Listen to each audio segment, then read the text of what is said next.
Hello everyone. Today we're going to talk a little bit about calorimetry and how you can calculate the enthalpy of a reaction using it. A review of the first law of thermodynamics. The first law of thermodynamics states that energy cannot be created nor can it be destroyed. This means that energy can only change what form it's in and transfer from one place to another. For example, in most processes we consider if it is transferring into or out of the system and from or into the surroundings. Calorimetry is a lab technique where the energy change of a process is transferred to a surrounding of some sort, and the temperature change of the surrounding is measured. Oftentimes, the surrounding is water or some other kind of material. During this transfer, the energy of the process is all transferred to that surroundings, so whatever change happens to the surroundings must have been because of the system. This technique makes use of the Q equals MCAT equation that we have seen previously. This can also be used to determine various aspects of the reaction or process mixture, such as what the reaction ratio might be if the calorimetry setup is done correctly. Let's look at a couple of examples of how this is applied in order to determine how calorimetry calculations are done. First example here, a 15-gram block of a metal at 75 degrees Celsius is added to 50 grams of water at 25 degrees Celsius. The final temperature of the water and the block after they exchange heat is 27 degrees Celsius for both of them. Calculate the heat capacity of this unknown metal, knowing that the specific heat of water is 4.184 joules per gram degrees Celsius. So, what is happening here is that some heat is absorbed by the water, and the heat that was absorbed by the water was the heat released by the block of metal. So first, we should make use of MCAT on the water to determine how many joules of water were absorbed. So we set up the equation.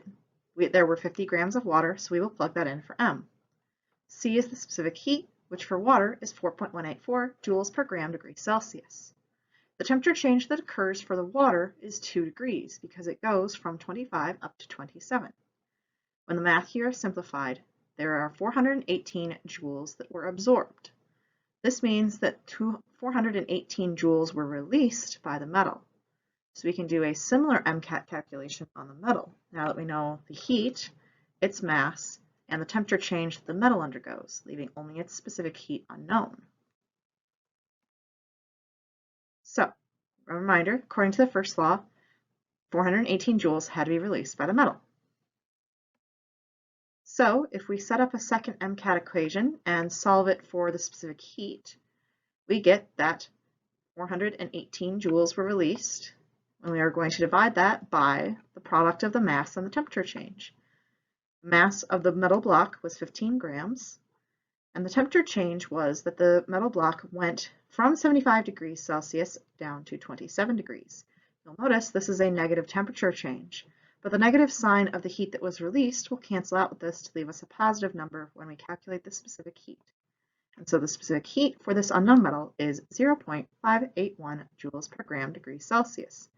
You could then theoretically do a follow-up question to try to determine what the unknown metal is by comparing its heat capacity to a list of other known heat capacities. Let's look at a second example that is more in common with a reaction mixture.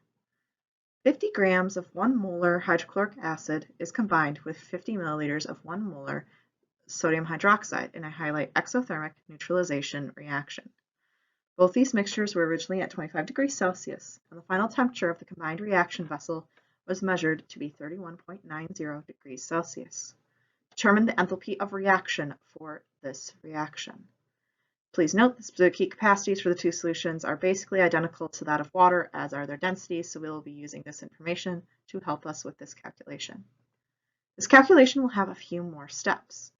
We do have the ability to determine the heat that was released by the reaction by looking at the temperature change that occurred and also looking at the masses that underwent it, but then we will also have to consider how many moles underwent that reaction in order to find enthalpy, since enthalpy is usually reported as kilojoules per mole. So let's start with the MCAT. Q equals mc delta T. We're looking specifically at the temperature change for the final solution, which was a combination of approximately 50 grams of each. Since the densities are very close to 1, the volumes are approximately equal to the masses. So a total of 100 grams of the final solution times the specific heat of solutions, which again was very similar to that of water, so 4.184, times the temperature change for the solutions. The solutions went from 25 degrees Celsius up to 31.90. When we simplify this math, 2,890 joules were released by this reaction. So a reminder, the energy that was absorbed by the solutions was energy that was released by the reaction. So we now know the energy for the masses that were involved. However, as I mentioned before, enthalpy is traditionally reported in kilojoules per mole. So we must do a few conversions to get it into that form, since this is an answer that is technically correct, but is not in a unit that we usually use. So let us look at the reaction. Hydrochloric acid and sodium hydroxide react in an acid-base reaction, as shown on this slide. So we should consider how many moles underwent reaction.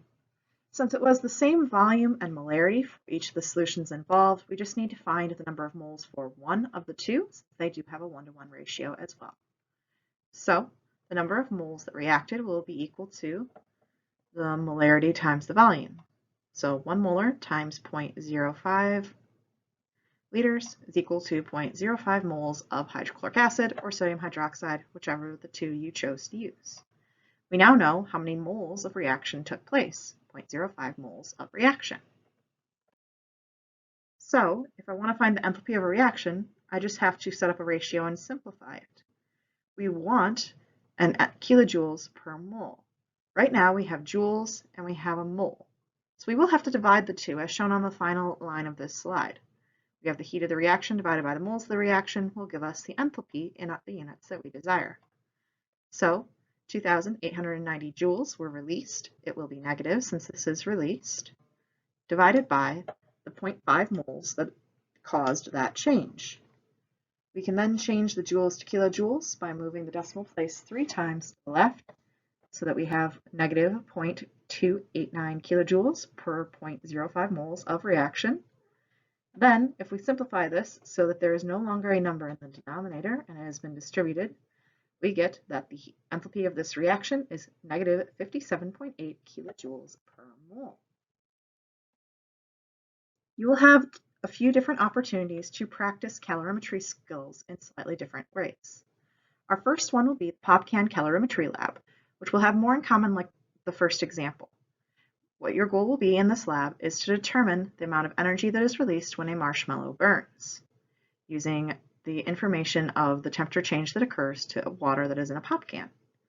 Our second lab will be a hand warmer lab, where we will explore the heats of solvation for several different salts and determine which one would be an effective hand warmer based on the amount of energy it produces and also how expensive that material is. If you would like additional practice with these skills, there are some bookwork problems found on page 287 in our textbook that you can use as additional optional practice.